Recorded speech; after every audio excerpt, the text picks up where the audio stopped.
আজকে তোমাদের সঙ্গে মূলত শেয়ার করব তোমরা প্রেগন্যান্সিকালীন সময় বাঁ দিকে শোবে নাকি ডান দিকে শোবে, কোন দিকে শুলে নিরাপদ, কোন দিকে শোয়াটা ঠিক এবং আমার ডক্টর আমাকে কোন দিকে শোয়ার জন্য সাজেস্ট করেছে সবটাই বলবো এই ভিডিওতে। হ্যালো এভরিওয়ান, তোমরা সব কেমন আছো? আশা করছি ভালো আছো আর আমিও অনেক ভালো আছি। আজকে কিন্তু ফুল ভিডিওটা তোমাদের জন্য এনেছে শুধুমাত্র আমাকে ডক্টর মাসে আমাকে ডক্টর সাজেস্ট করেছে যে আমি কোন দিকে কাত হয়ে শুতে পারবো আর কোন দিকে কাত হয়ে শুতে পারবো না, কীভাবে শুলে আমি সুস্থ থাকবো, কীভাবে শুলে আমার বাচ্চা সুস্থ থাকবে, সবটাই কিন্তু ডক্টর আমাকে বলে দিয়েছে। আর সেটা কিন্তু অনেক দিন আগেই বলে দিয়েছে। আমার যখন 5 মান্থ রানিং তখন আমাকে কিন্তু বলে দিয়েছে যে আমি কোন দিকে কাত হয়ে শুতে পারবো। আর এখানে আমার ওয়েট যেহেতু লস হয়েছিল, আমার 5 মান্থ চলাকালীন আমার একবার ওয়েট লস হয়েছিল। তো সেখানে আমাকে একটা পাউডার লিখেছে, প্রোটিন পাউডার, সেটা এখন অবধি আমি খাওয়া স্টার্ট করিনি, তবে খাবো। আর এখানে দেখো দুপুরবেলায় ভাত খাওয়া দাওয়ার পরে আমি কিন্তু এখানে 2টো লেবু নিয়ে নিয়েছি আর ক্যালসিয়ামের ওষুধটাও খেয়ে নিলাম, যেটা আমার একদমই ভালো লাগে না।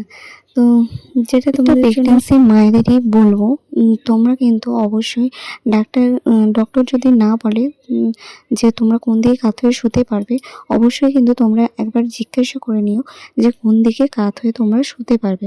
আর আমাকে কিন্তু ডক্টর আগে থেকেই সাজেস্ট করে দিয়েছে, আমি কিন্তু জিজ্ঞাসা করিনি। আমার যখন ডক্টর 5 মান্থে আমি চেক আপে গিয়েছিলাম তখনই কিন্তু ডক্টর আমাকে বলে দিয়েছিল আমাকে বাঁ দিকে কাত হয়ে শুতে বলেছে।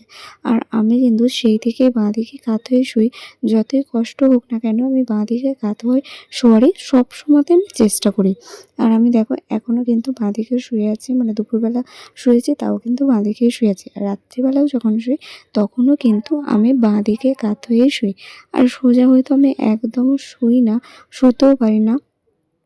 আর এইভাবে শুলে কিন্তু বাচ্চার কিন্তু ক্ষতিই হয়, ভালো কিছু হয় না, আমি শুনেছি, ডক্টর আমাকে বলেছে। আর সবসময় বাঁদিকে শুই, যখন বাঁদিকে খুব পায়ে ব্যথা করে বা অনেকক্ষণ শুয়ে থাকার পর যখন প্রবলেম হয় তখন কিন্তু আমি একটুখানি ডান দিকে কাত হয়ে শুই। কিন্তু তাও সবসময়তেই আমি কিন্তু বাঁদিকে কাত হয়ে শোয়ার চেষ্টা করি, যতই কষ্ট হোক না কেন। আর আমি তোমাদের প্রত্যেকটা প্রেগনেন্সি মায়েদেরকেই বলবো তোমরাও কিন্তু ডক্টরকে একবার জিজ্ঞাসা করে নিও তোমাদের কোন দিকে শুলে তোমার বেবি সুস্থ থাকবে।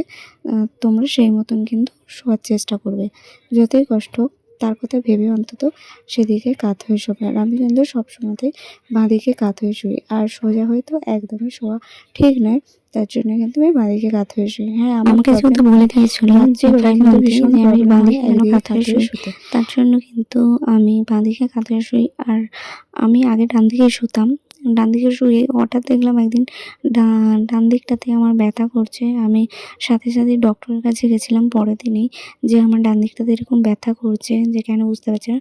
তখন ডক্টর বললো তুমি বাঁ দিকে কাত হয়ে শুবে, তাহলে প্রবলেম হবে না।